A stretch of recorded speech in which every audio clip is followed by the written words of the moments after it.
Number one, never ever think that your child is okay until you are able, just never assume, because a lot of parents, in my case, I just assumed that is fine. At any point in time, I'll just say, she's fine, she's very stable, she knows what she's doing. As far as I'm concerned, you are not going through the kind of things that I have gone through, which is a little bit naive on my part, because I'm one of those adults that knows very well that most of our children are their life is almost a mirror image of what we have gone through when we too were growing up, which is the reason why I tend to be a lot more understanding and tend to try to relate very, very well with my children and the young people around me. Parents need to recognize that no matter how they feel they have tried to shield their children from the challenges of life,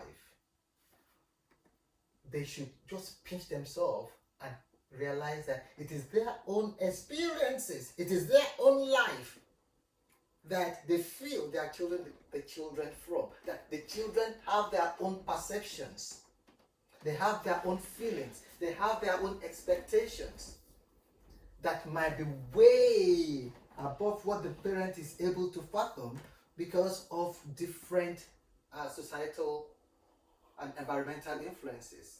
So parents need to be very, very conscious of that. And because if I can be as surprised as hearing this, believe me, a lot more parents is in for a shock in terms of when their children actually come out and actually expresses what they've got deep within. I think for the parents, I think I mentioned it before, do not assume that every behavior, especially the behavior that you do not like, is bad behavior or rebellious reaction. Our children, even from early age, go through a lot. And I would say, try and inquire more from your children. And even if you're going to talk about a behavior, correct a behavior, try to correct that one behavior at that time, rather than going back the whole life of the child, saying, oh, that's how you have always been. And that thing just drives people back into their repressive state. Also, I also think that parents should do a lot more activity with their children, because then you would be able to find out if they're happy or not by, how they participate in that activity. You would be able to sometimes notice is something wrong, something not right. Always ask, even if they don't tell you, but always present yourself to be there for them. Because even when young people are depressed and they know, they have that knowing that, you know what, my parents are there for me, it prevents them most of the time from flipping to the extreme side, because they think about the family. So I'm going to advise a lot of family time. How in this age and time you find the lockdown and now has given us the opportunity to do that. So that's my tip for the parents. Stop saying, oh, this is how they brought you up. That's how you're going to bring up your children. You're going to drive them into depression. Especially parents that are like don't want them to do the things that people of their age do right now. For children, teenagers, youth, young adults, and even adults that are feeling that something is not quite right and they are not sure if it's depression or not, I would advise that you talk to somebody, have somebody in your life that you can talk to. if you cannot talk to your parents, if you are of age, call your GP, call talking therapies. You know, there are videos out there that talks about mental well-being. You know, there's people that talk about it. They talk about exercise and all you can do to improve your mental well-being. And to the young or children or youth adults that are depressed, I believe that you should take action to seek help. It is not a stigma to be depressed. It is not embarrassing to seek help, and it is not weakness to seek help. If you belong to the family of faith, find. I know the church are struggling with mental health as well. Find someone that you know that can, if you have a psychiatrist in your church, just share your thoughts. Find someone that you can trust, because for people that are depressed, trust is another thing. Find somebody that you can trust, that you can make conversation with. And if not, go to your GP. They would refer you to counseling. At least you can talk to strangers. They don't know you. So talk. And if you know that you are not coping at all, please go to your GP ASAP and get medication and use it. Those medications are not for life. It might just be for a month, might just be for 2 months, just to bring you up to the level whereby you can then intervene, do other interventions like therapy. Because sometimes when we are so depressed, when we don't recognize it, when we keep going, and that is when people have a breakdown. And when depression leads to that level that becomes a breakdown, is another ball game. We're now talking about real mental health that can lead to voluntary admission into the hospital or even sectioning. So I believe that we don't want to find ourselves in that place. So I'm just going to say, seek help. It's not embarrassing to seek help. You are doing the right thing. I would like to just add to that, but please don't forget that the parents might have gone through that phase. And they are the one that will carry the burden if anything happens to you. Try to give them an opportunity to intercede. I think everyone has said it all. Like, just talk to an adult, or like if you can try to talk to your parents. Like, talk to them. Like, even though you know they think, if you like assume your parents wouldn't listen, just try and talk to them first. Yeah. And if they don't listen, then you can go to another family member you trust, or like you're close to, or your GP, or whoever you feel like you're comfortable telling that person about what you're going through. And then, from there they can advise you to do whatever, maybe CBT, therapy, anything. And then to parents, I just feel like they should listen more to their children, like, because there's a lot of things that they say indirectly. Like, even if they don't want to say, oh, I have depression, or I'm going through this, they can just ask you out of nowhere, like, some random question, like, what do you think about people who are depressed, or what do you think they should do? Have you ever been depressed before? Or like little things like that, like conversations they should have with their children once in a while. Yeah.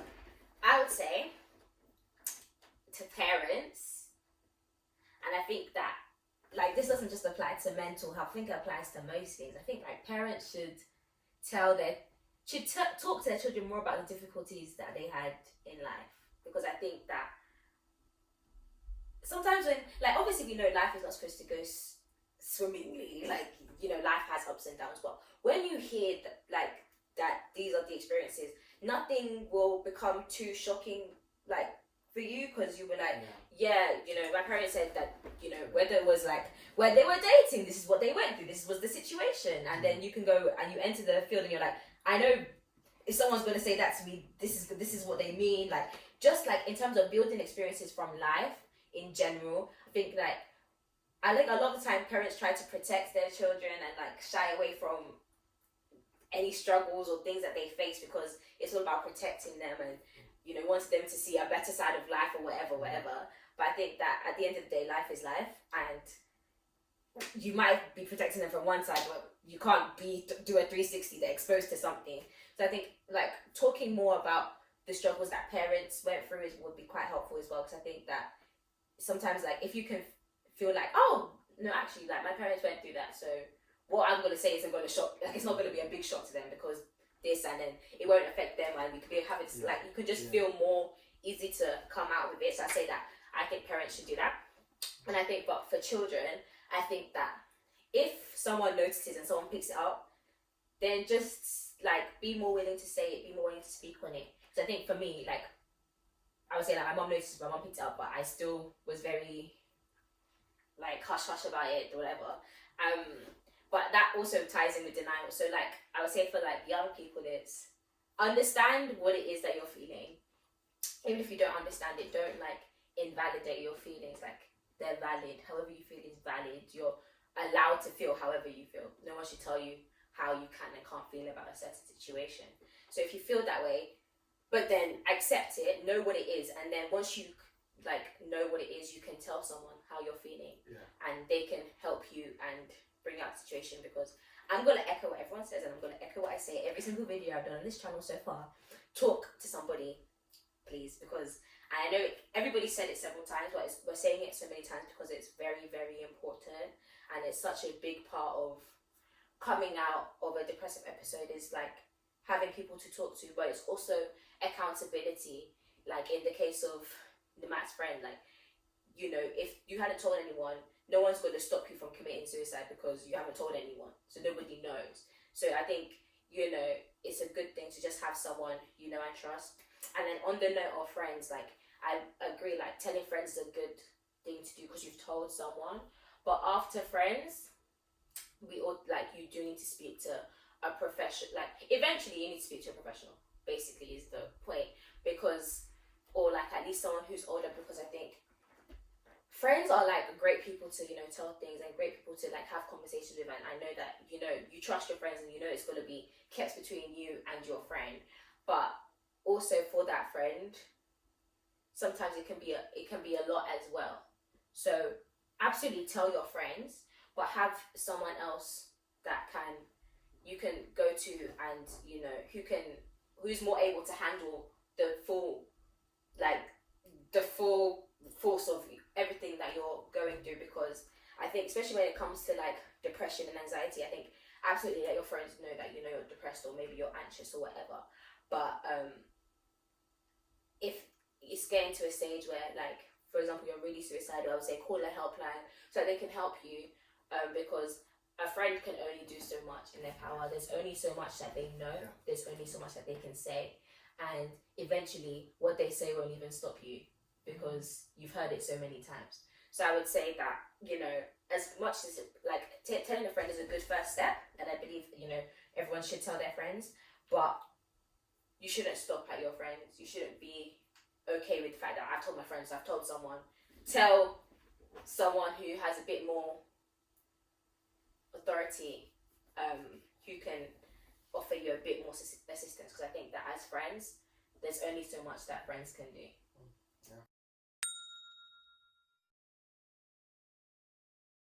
I think the first thing is about the understanding of what depression and mental health issues. So because anybody that has that understanding will be appreciative of what the sufferers are going through. But mostly within the African, I wouldn't say only the African, the African community, it's those kind of like people that they are more or less trained to present themselves as strong, present themselves as tough, and in that kind of community, they perceive all those kind of things as weakness. So it is that perception that has got to change, and it is just as a result of the ignorance of the problem of mental disorder. I believe, like, I'll speak about the African community. I believe that what's happening is because when we were growing up, mental health is really regarded as madness. That is the way they see you're mad. You're mad. And where I come from in Nigeria and in Africa in total, when people are mad, you see it vividly. You see them on the road. You cross over to the other side. Believe me, you do not want to walk side by side. And I think that has formed our orientation, our thoughts about what mental health is. When we're talking about mental health, we're talking about maniac, like proper crazy, mad, and not depression. And it has affected a lot of people as well. In my generation, we've had people that have committed suicide, and it's not been noticed that they are depressed. So I think that for our people, I think we should start orientating ourselves. We should start learning more about depression. That will give us information and insight to what depression is, and also would let us identify the signs, the symptoms, and the triggers of depression in people living around us. So I've answered the question why it is, and what we should do is read about it, get interest about it, know more about it. Watch videos like this. Watch videos like these. Also, I think videos like this really help because it brings out reality. It's real. It's not a story in a book. And ask questions about it as well. I think that would inform our knowledge about what depression is, and it would help us kick depression, away with our prayers, because we know exactly what we are praying about. In addition to what you said, like read about it, I feel like it should be compulsory, like in every aspect. Like I know some Africans growing up, they didn't teach them in schools, like they didn't learn about it. So maybe they should incorporate it in like your workplace. Like every month you have a session where you talk about mental health. You get an expert to come in to talk to them that this is actually real.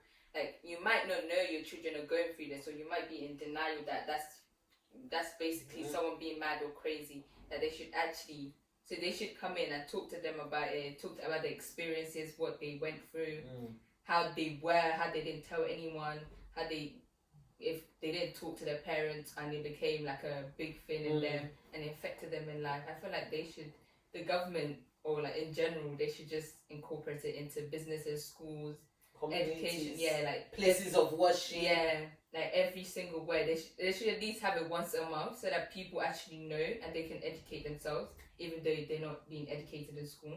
And like from this generation, not this generation, but like our generation, like they've already started it, like PSHE, they drop down there in school where they just talk about mental health, where they talk about sex education and things like that. Like it should be a major topic that people should be talking about. I feel like they don't know about it because they're not being taught about it, so they should teach them. That's what I feel like. I agree with what everyone said. I think that even on the Matt's point, I think that government is a big factor here. I think that not even outside of Africa, I think here, because like the Matt saying that, we do talk about, mental health in schools, but we don't talk about mental health in schools until 16. I feel like it comes about like at that age of 16 where they're talking about, it comes about, and I feel like, well, at least the way I think they did in our school was like, it came about kind of like related to exam stress. I don't know if it was the same. I don't know if it was, but that's the kind of way I feel like it's talked about in schools in relation to exams, because obviously exams are stressful and blah blah blah blah. But the reality is that way before 16 and people are doing their GCSEs, a lot of children are experiencing mental health and don't even understand that they are, because they don't know what it is. Obviously now there's a big pushed as a big awareness.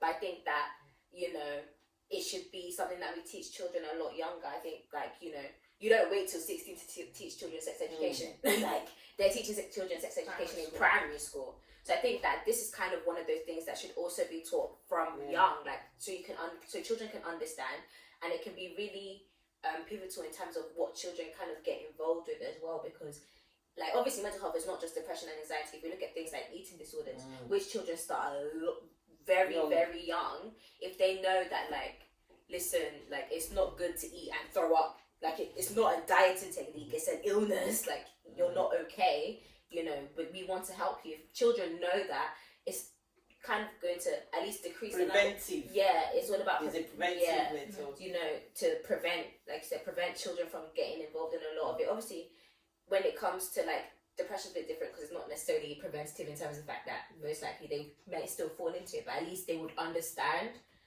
what it is that they're feeling at the time that they're feeling it, and then are more likely to ask for help and push for help, because we all know that the statistics for people that are depressed are a lot less than the people who are in reality, because a lot of people never, like, go throughout life and never say it, never go to a doctor, never end up in hospital. So it's quite, you know, there's the numbers that come up are a lot smaller than numbers that we know in reality are the actual people. So I think in terms of education, I think education is a huge factor in it, and that education within our community is important as well. But I think that also within the African community is adults need to be willing to listen, and I think that not all the time adults are willing to listen. I think especially a lot of the time adults feel like they know best because they're older, and how they experience life is how life is. And when it comes to mental health in particular, I think a lot of people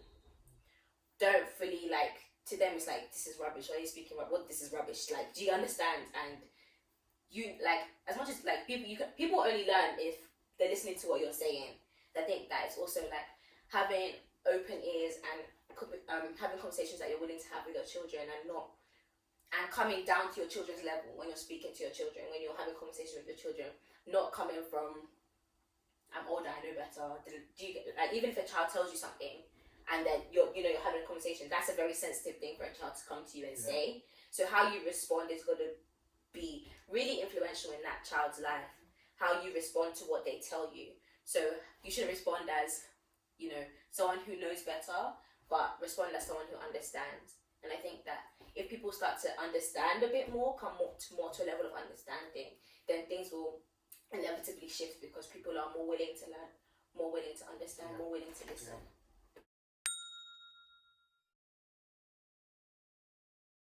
I think for me, it's just, you know, that don't assume that you are doing fantastic job with your children and they're all fine. Just don't assume. Engage them more in conversation. Try to talk to them. Try to encourage them to talk to you. What I want people to get from this video, I want young people, children, youth, teenagers, to listen to this video, and what strikes them. When you're listening to something, something strikes you. What strikes you? What's that thing that's hit your mind, that area or one of us have said, and you can say, that is me. I want you to find what is me out of this video and begin to explore that me and see how you can maintain your well-being, your mental well-being, and talk to people. For adults, I want them to listen to this video and hear that depression is real. They should take away the ideas they have before. No, depression is real, and try to learn the signs, the symptoms of depression. I feel like they should just, like, as everyone has said, talk to people. That's one thing you should take out of this video. And since, like, it's coming from a young person, they should be able to relate more to the situation, and they should just, like, talk to people. Yeah. I think what I want people to get out of this video is talk to people, like you said, but I think parents talk to your children, children talk to your parents, have a conversation, have a forum like this. And I think that's why I wanted to do a video in this forum. Like, sit down in your living room like we sat down today and discuss things that actually matter in life. Like, don't just come here, sit down, watch TV, laugh, you know, talk about, like, I don't know, like, actually have meaningful conversations that are actually impactful for life and that are necessary for life. Things that really, really matter.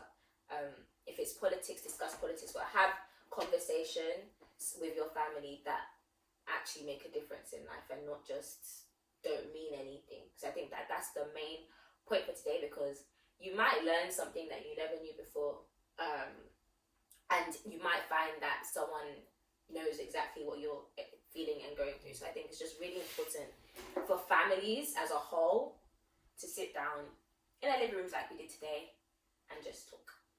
So just want to thank my family for joining me today. It was lovely having you. Yay, well done. Okay. It was lovely having you. You guys will be seeing them more often. For conversations that are a bit more fun, but you know, this one had to be had.